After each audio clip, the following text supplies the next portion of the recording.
Oh, my bad. Didn't realize I was recording. Sorry if you got a little peep show there. So I'm back. I got cut off on the last video because the phone died. So part 2. Okay, so I decided that I was going to go ahead and show you how to do this resin. So like I was saying at the end of the last video, it's resin art that I use because it's safe to use it indoors. Okay, so I cheated and I've already mixed the hardener and the resin, the epoxy together. It's just 1 part epoxy, 1 part resin, and then you just take it and you mix it. And I'm mixing it in this little bowl because I'm gonna just throw it away because I didn't have everything that I needed. So you mix it for a couple minutes. I should have did that off camera actually. Once it starts to clear. So let me just mix it, and I've learned the more you mix it, the more bubbles are gonna come, air bubbles that is, and that's not cool because you don't want that in your when it's dry, which is fine.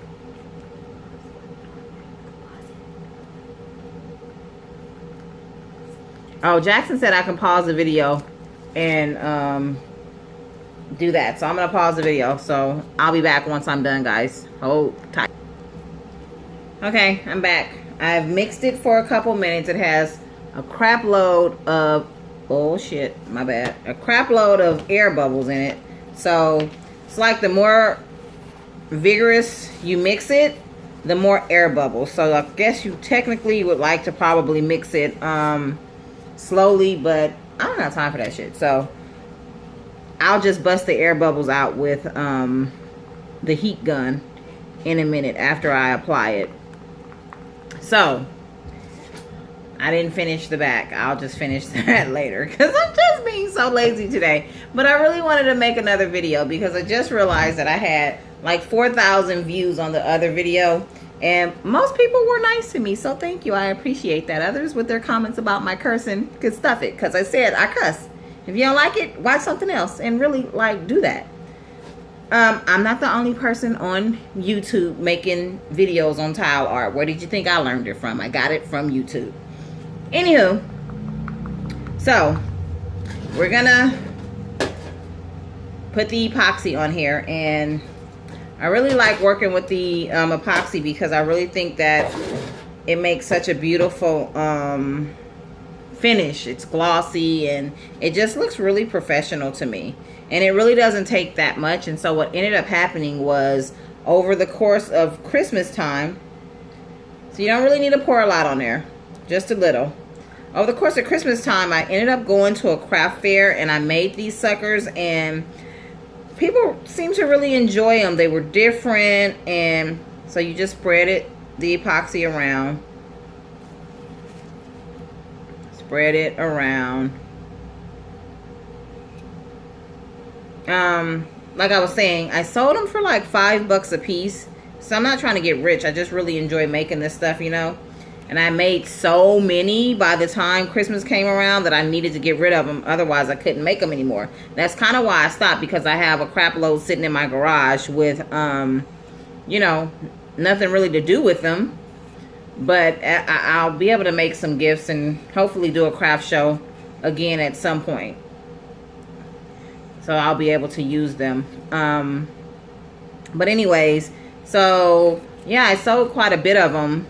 And I got a few custom orders, so that was kind of nice. You know, it's always nice when other people can appreciate and like your stuff, because you never know. You're coming up with something, you're doing it mostly because you like it. Like I do it because I really enjoy doing it. Not really expecting that other people are going to appreciate it, but they do. So that's always nice. So anyways, I'm just going around, keeping the sides clean, wiping the sides down as I go. Tons of air bubbles in there, but that's okay because you're going to bust them out in a minute. So really, after it stops running, so you just eyeball it to make sure you got all your edges and it seems even.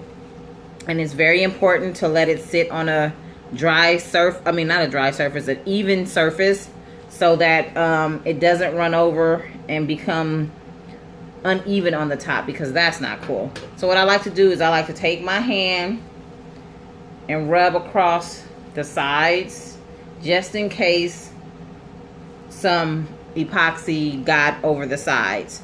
So you leave it, put it on there like that. I'm gonna wipe my hands now. I came back in the house. I can't record in the garage because it's so dark. And that's one of the reasons why I haven't done a video. So we came back in the house because Jackson really wanted to make a video.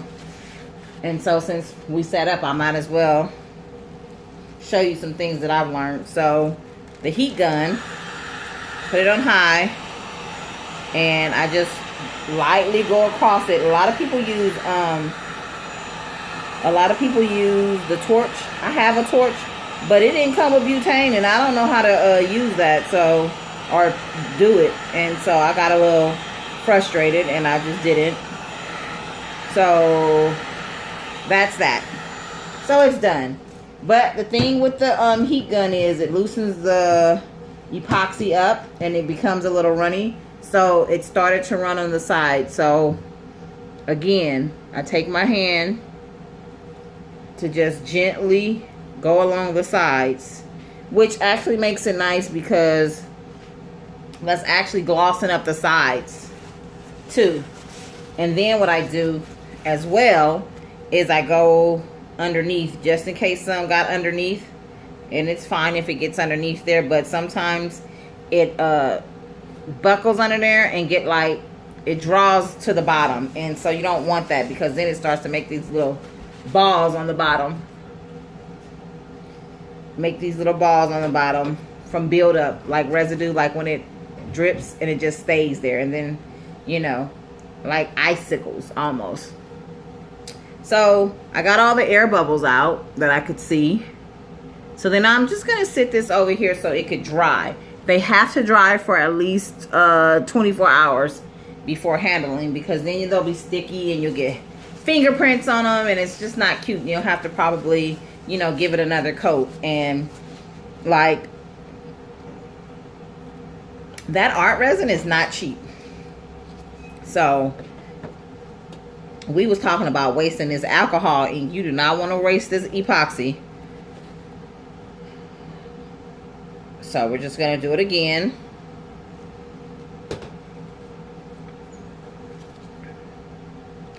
Same concept, we're just gonna smooth it out. I might have put a little too much on there, we'll see.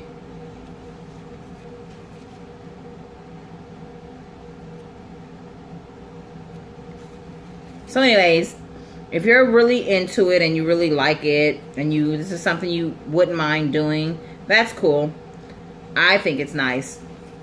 If you don't have a Cricut machine, or you can't cut the names and things out like you want or whatever, hit me up. I could sell you these for much of nothing. Maybe like, I don't know, 75 cents a name or something like that. Nothing too ridiculous. I'm never trying to get rich off of anybody. It's just something that I enjoy, and I think you'd enjoy it too. I've done bigger ones. I've done 6x6s, and I've put like actual phrases on them, and they're like more like what they call those trivets, and those were pretty popular too. So I did good. I got a little hair or something in there, fiber.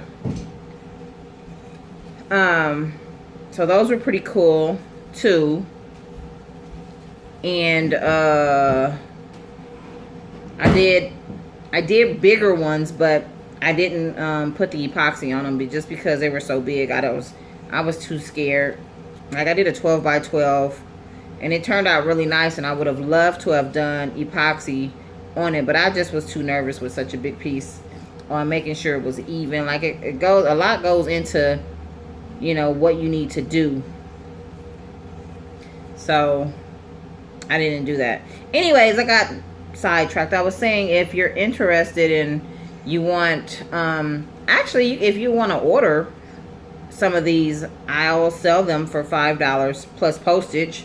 If you're interested, they're $5 a piece, but if not, that's cool too. Or if you want to just order the adhesive stickers with the name on them, I'll sell those for 75 cents plus postage, which, you know, to me is pretty cheap if you get 4. That's only $3, and then it only costs you 15-16 cents per tile. You know, I mean, it's just a thought, and if not, then, you know, that's cool too. But if you're interested, drop me a line, and I'll see about it. I'm gonna hit this with the, oh, there's a fiber in there, and I see it, and I don't like it. I gotta get it out. That's the thing about the epoxy. You really want to make sure that you're in a space where you're not gonna have all these fibers and things in it. And my trusty little weeding tool I use to weed my things, but it just picks it right up. It's not really even a big deal.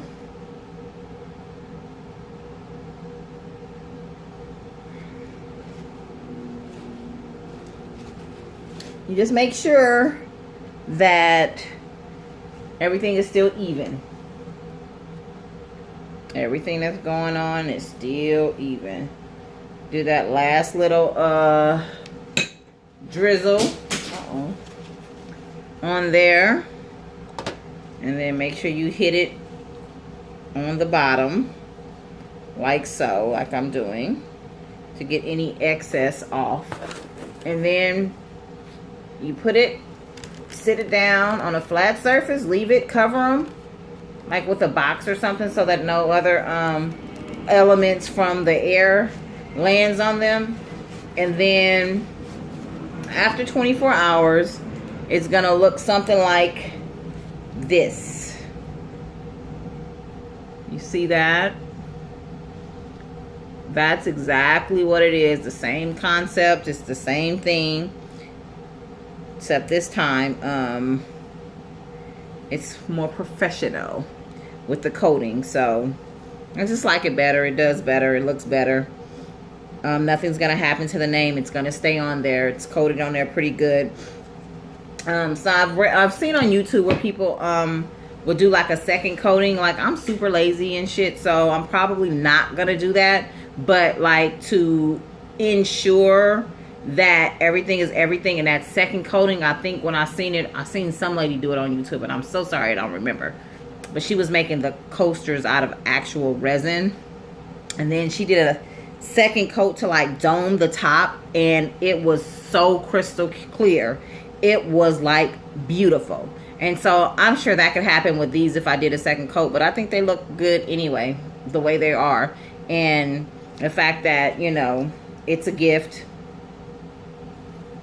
I'm not really a professional, not even pretending to be.